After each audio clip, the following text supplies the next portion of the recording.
সালমানের নির্দিষ্ট এক লুক আছে যা বজায় রাখা কঠিন হবে যদি মুম্বাই ও লাদাখের শুটিং এর মাঝে 30 দিনের বিরতি দিতে হয়। তাই আগে সব অ্যাকশন দৃশ্যই ধারণ করা হবে, ফলে মুম্বাইয়ের শিডিউল অনির্দিষ্টকালের জন্য স্থগিত রাখা হয়েছে। পরে সিদ্ধান্ত হবে শহরে কোনো গানের দৃশ্য বা অতিরিক্ত শট নেওয়া হবে কিনা।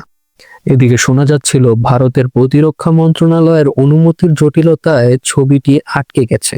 তবে সেই দাবি উড়িয়ে দিয়ে সূত্রটি বলছে এটি একজন ভারতীয় সেনা কর্মকর্তার বীরত্বের গল্প। এখানে কোনো দেশকে খলনায়ক হিসেবে দেখানো হয়নি। ছবি ঘোষণা দেওয়ার আগেই সব প্রয়োজনীয় অনুমতি নেওয়া হয়েছে। সবকিছু ঠিক থাকলে লাদাখের মনোরম প্রেক্ষাপটে টানা অ্যাকশন দৃশ্যের শুটিং শুরু হবে শীঘ্রই।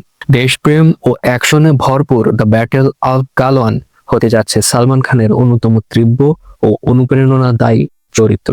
টেক্সট রিপোর্ট, খবরের দেশ, বিনোদন ডেস্ক।